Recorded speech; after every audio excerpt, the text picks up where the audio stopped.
Minister what engagement she has planned for the rest of the day. First Minister. Later today, I will have engagements to take forward the Government's programme for Scotland. The Government is also today setting out details of the £379 million contribution we are making to a £504 million funding package to help boost economic growth in Aberdeen and Aberdeenshire. Dugdale. And that is investment, Presiding Officer, that the Labour Party very much welcome. The NHS is our most precious public institution. The dedicated staff who work in our health service help to bring us into this world, and they care for us in our time of need. The delivery of NHS services depends on having motivated and well-supported staff. But this week, the scale of the pressure on our NHS because of SNP cuts and mismanagement was exposed. The Royal College of General Practitioners warned of a deepening GP crisis, and the RCN said that there needs to be a change in the health service, and quickly. Presiding Officer, our NHS is at breaking point. Hard-working, loyal staff are crying out for help. I wonder if the First Minister can tell me how many days were lost in our NHS last year due to staff stress. First Minister. Well, firstly, I agree that the NHS is our most valued, most cherished, most precious public service. I also agree that it couldn't and wouldn't be delivered without the dedication and the contribution of the staff working in our National Health Service. That's why, Presiding Officer, I am very proud that since this government took office in 2007, we've seen an increase in the number of people working in our health service of 10,500 people. We're also increasing the budget of the NHS next year by £500 million. And of course, as well as that investment, we've set out very detailed plans about how we want to reshape and reform the National Health Service to build up social care. So £250 million of that investment will be invested to increase social care, how we want to improve primary and community care, to keep people out of hospital, but also when people do have to go into hospital, we plan 5 new elective treatment centres to make sure they can get that care quickly and efficiently. Finally, Presiding Officer, I noticed that Kezia Dugdale mentioned comments from the Royal College of GPs and the RCN, and we listened very carefully to what both of these organisations have to say. I noticed, though, that she omitted to mention the comment from yesterday of the Royal College of Emergency Medicine, which said that the UK has the best performing A&E services in the world, and Scotland has the best performing A&E services in the UK. I think we should say a massive thank you to our NHS staff for that. Kezia Dugdale. I asked the First Minister about the stress that NHS staff are under, and she just clapped herself on the back as a result of all of that. She did. And yet again, that was a long response, but not actually an answer to the question that I asked. So let me give her the answer. Figures obtained by Scottish Labour show that last year, NHS staff lost more than 287,000 days because of stress. Wow. That's an increase of 21% compared to just 2 years ago. And this really matters because it puts vital NHS services facing SNP cuts under even more pressure. One of those services is the children's ward at St John's Hospital in Livingston, which is currently under review and potentially under threat of closure. Now, I know the First Minister will tell us it's a decision for the Health Board, but she has overruled officials before, and she should do so again now. My constituents would like a simple yes or no answer to this question. Can the First Minister confirm, once and for all, that she will not allow the children's ward at St John's to be either closed or downgraded?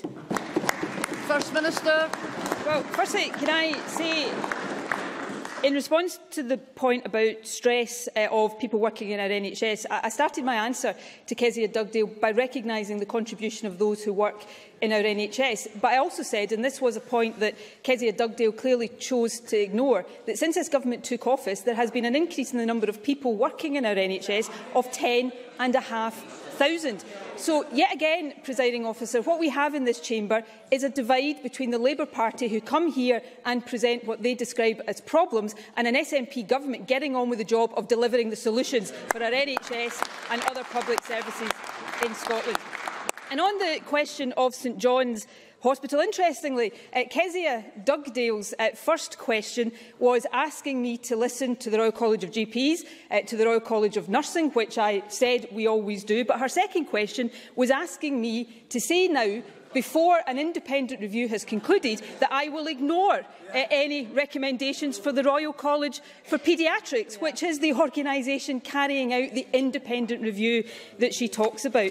But can I also say I will take absolutely no lectures from Scottish Labour when it comes to St John's Hospital in Livingston. Because when I took office as Health Secretary in 2007, Labour had taken away from St John's Hospital services like trauma orthopaedics and emergency surgery. There were concerns locally that St John's was going to be downgraded from being an acute hospital, possibly even closed as a hospital. Since then, this government has protected A&E services at St John's with consultant cover extended. We've invested £3 million in a new MRI scanner at St John's. We've invested £7 million in capital funding for short-stay elective surgery. There's been a £300,000 investment in respiratory services at St John's. We've refurbished the labour ward and the special care baby unit. We opened a new laboratory medicine training school. We've invested £3.3 million in an endoscopy unit. We've opened a regional eating disorders unit. And of course, of the 5 new elective treatment centres that we plan over the next Parliament, one of them is planned to be at St John's Hospital. This government has protected St John's Hospitals from the cuts that were imposed on it by the former Labour administration. Kezia Dugdale. Miss Dugdale, order. Order. Miss Dugdale. Presiding Officer, if she's so good at protecting services at St John's, why can't she protect the Children's Hospital? It's that simple.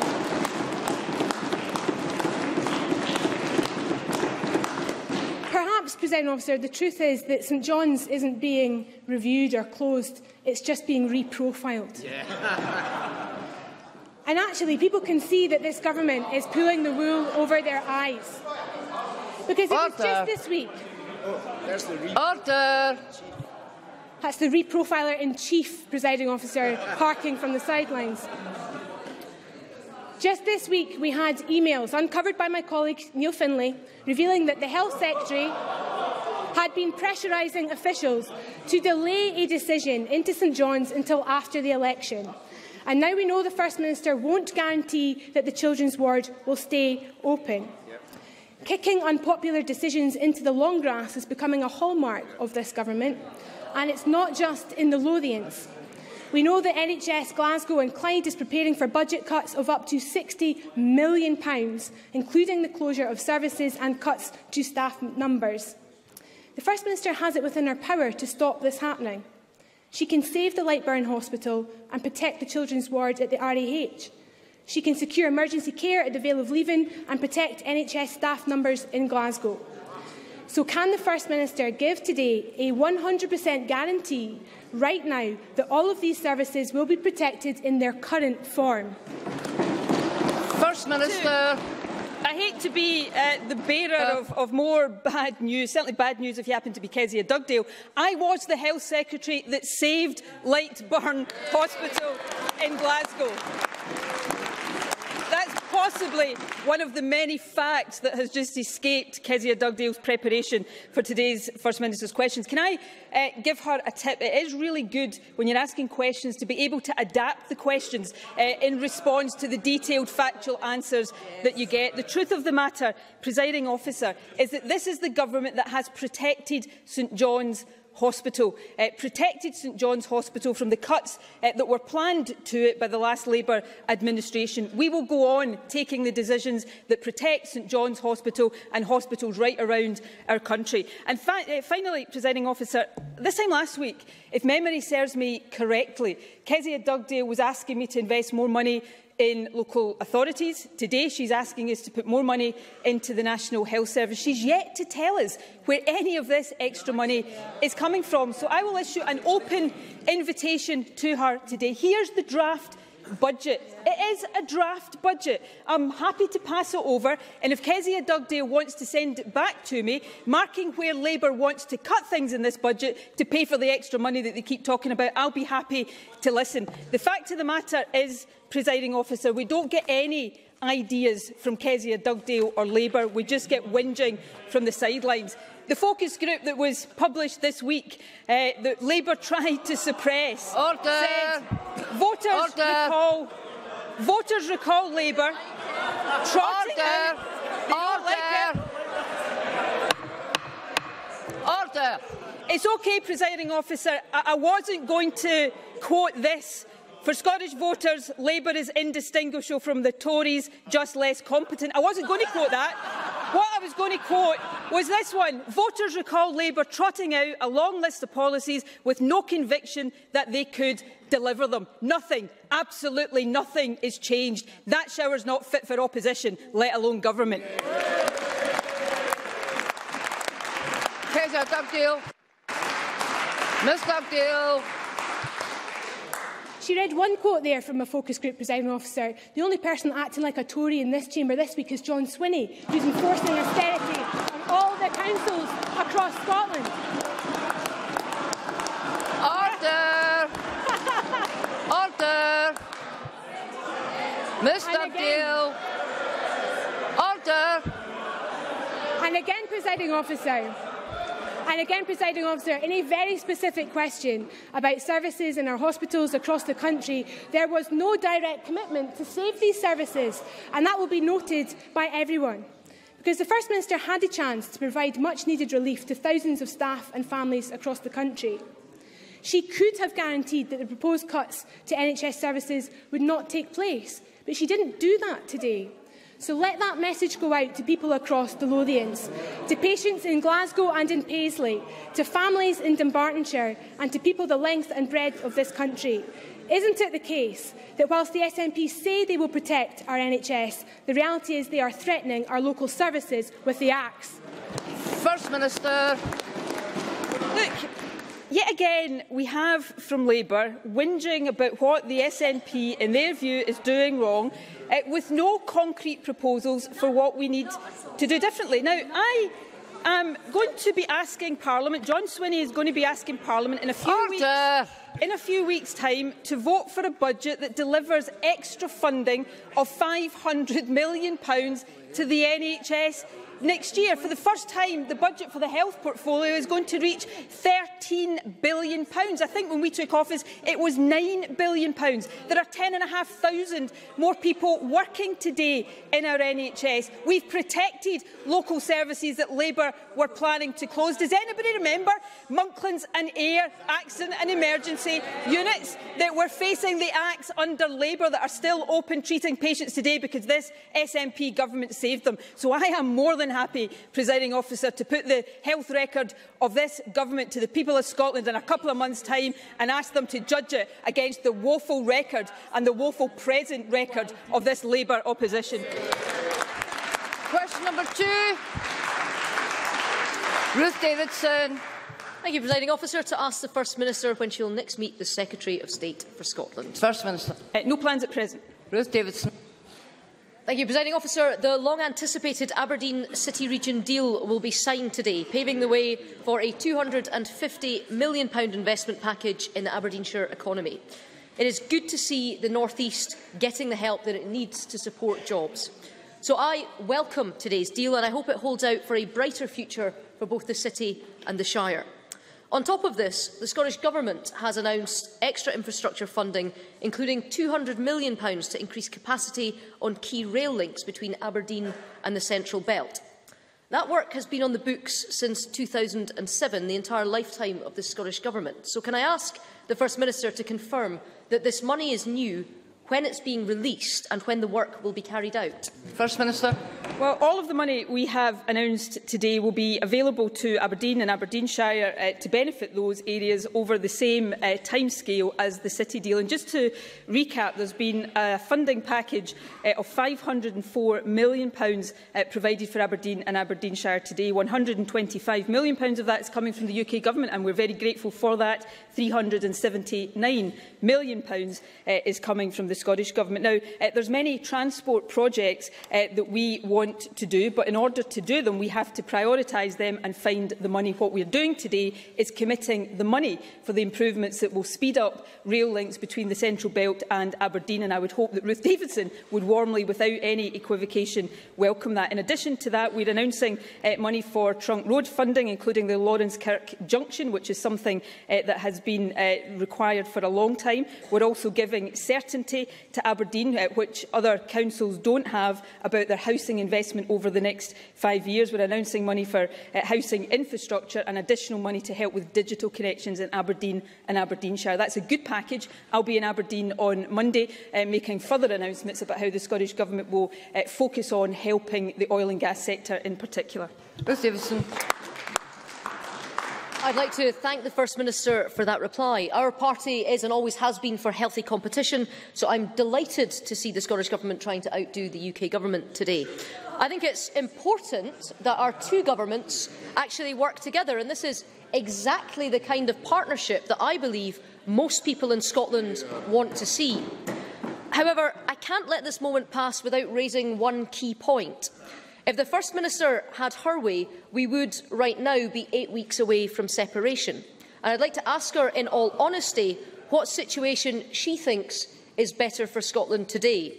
The one we have, with our two governments, with all of their resource stepping in to support the North East at this time, or the one that she hopes for, preparing for a life outside of the UK, with oil at $30 a barrel and Scotland's finances about to be blown to pieces.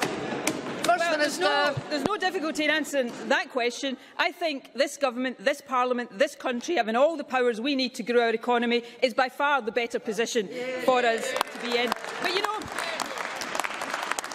given that the Prime Minister is going to be in Aberdeen today, perhaps this is a moment I can't let pass either, because there's a lot of focus, understandably so, on what the Yes campaign said about oil during the referendum. But do you know what? Much to my regret, and it is to my deep regret, the Yes campaign didn't win the referendum. The No campaign won the referendum. So maybe we should look at what the No campaign said about oil during the referendum. Here's what David Cameron said in February 2014. £200 billion oil boom if Scotland votes no. Maybe when he's in Aberdeen today, he can tell us what happened to it.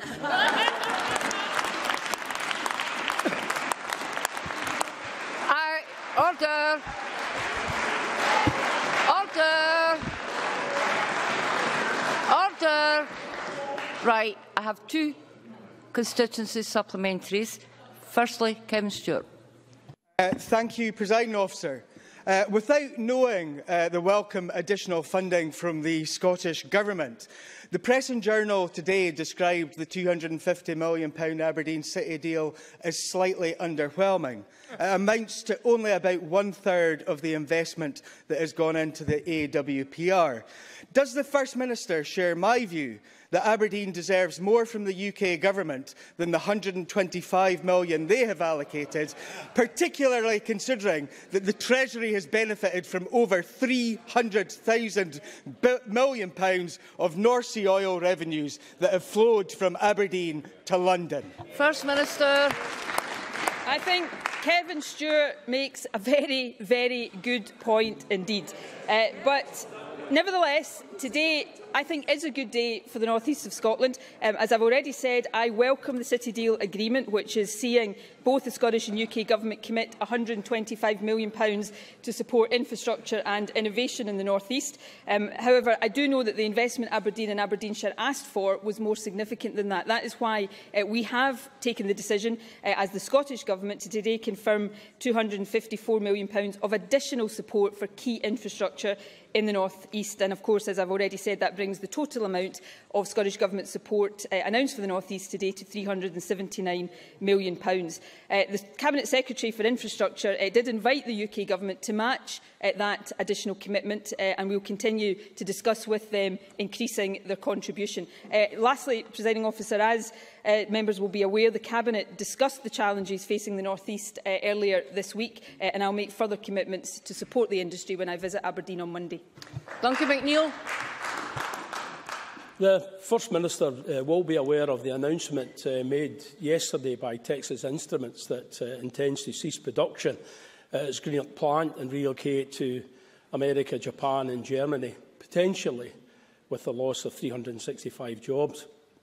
I'm sure the First Minister will agree that this would be an undeserved fate to the highly skilled and committed workforce at the plant and indeed to our already fragile Inverclyde economy. A glimmer of hope, of course, does exist in that we still have time to attract a new owner to the plant. Will the First Minister take this opportunity today to commit the Scottish Government and its agencies to play a full role in the task force set up by Inverclyde Council leader yesterday, Stephen McCabe, in order that we can attract a new owner to secure those jobs and indeed address the underlying fragility of the Inverclyde economy? First Minister. Yes, I will give those commitments in full. I appreciate that this will be an extremely worrying time for employees of Texas Instruments and their families. As Duncan McNeill rightly points out, Texas have made clear they want to sell the plant as an ongoing concern, saving as many of the jobs as possible. And they've also made clear that they wouldn't anticipate any jobs in any event being lost until late 2017. So that does mean we have an important window of opportunity to work with the company to do everything we can to help find a buyer that will maintain jobs in Greenock. Scottish Enterprise are fully engaged. They will work with the company to explore all possible options for supporting the business and retaining jobs, and the Scottish Government will be fully engaged in that work as well. I can tell the Chamber that Fergus Ewing has today written to the leader of Inverclyde Council saying that the Scottish Government will support the task force in any way we can and suggesting a meeting on Monday of next week. So we will do everything we can to preserve this company and the jobs in it, and no stone in that regard will be left unturned by this Government or our agencies. Question number 3, Jim Hume.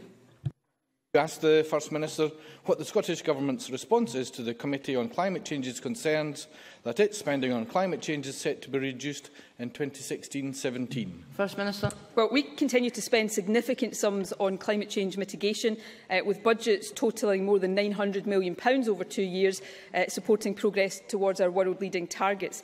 The UK Government, of course, is, and I think this is a widely recognised fact, is hampering the renewable energy sector and putting at risk millions of pounds of investment in the Scottish and UK economy. If they had kept their previous commitments, the viability of many projects would not now be in question and Scottish Government support would have been maintained.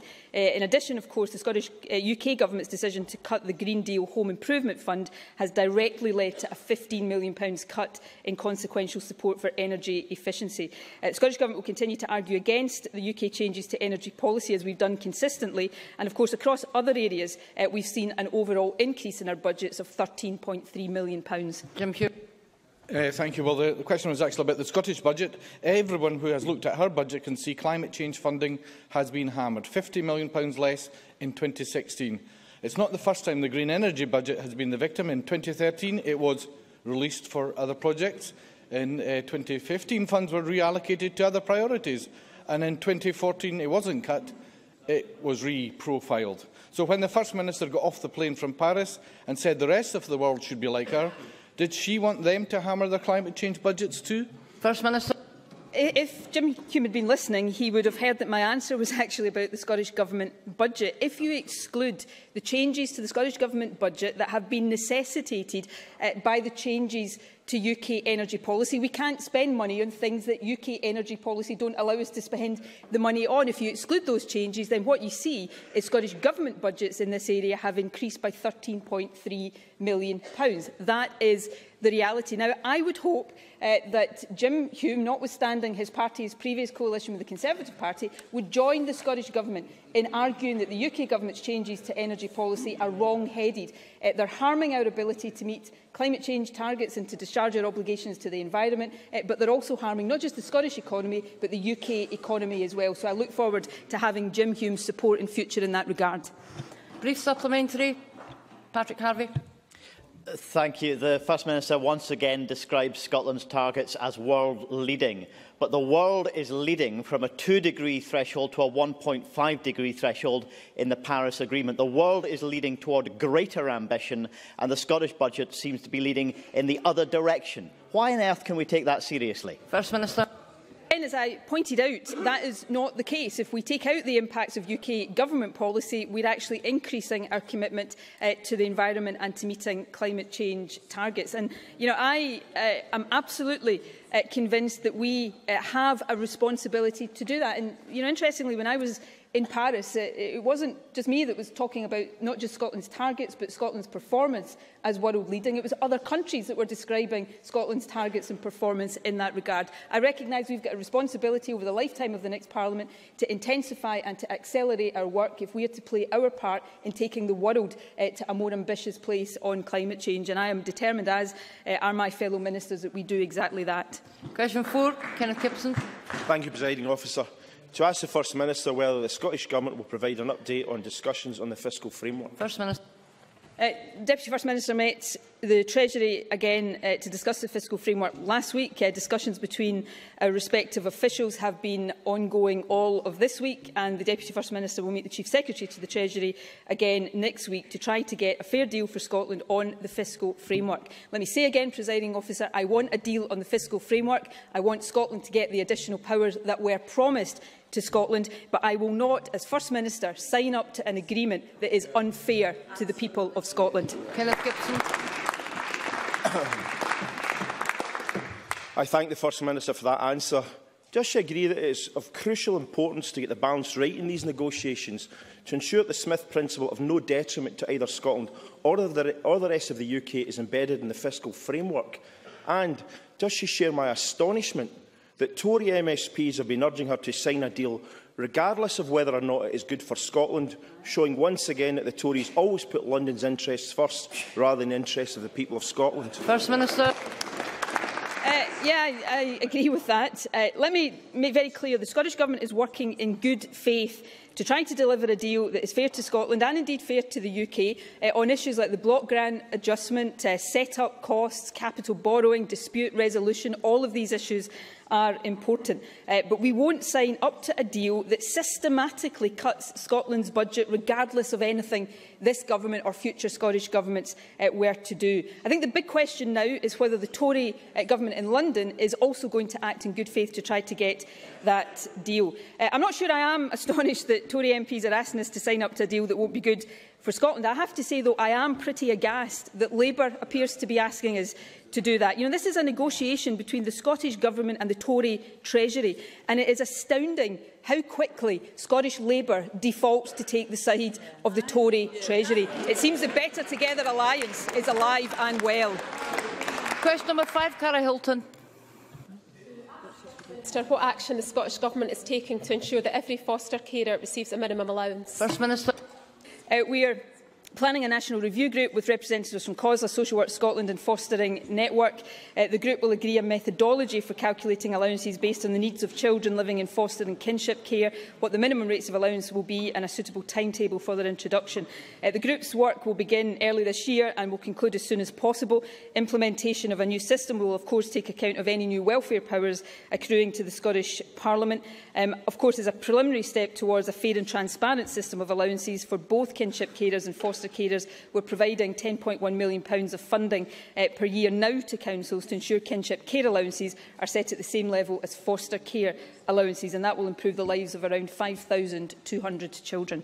Cara Hilton. Can I thank the First Minister for that answer. Research published last week by the Fostering Network revealed a wide variation in the payments that foster carers receive from one Scottish local authority to the next, with allowances varying by as much as £127.31 per child per week.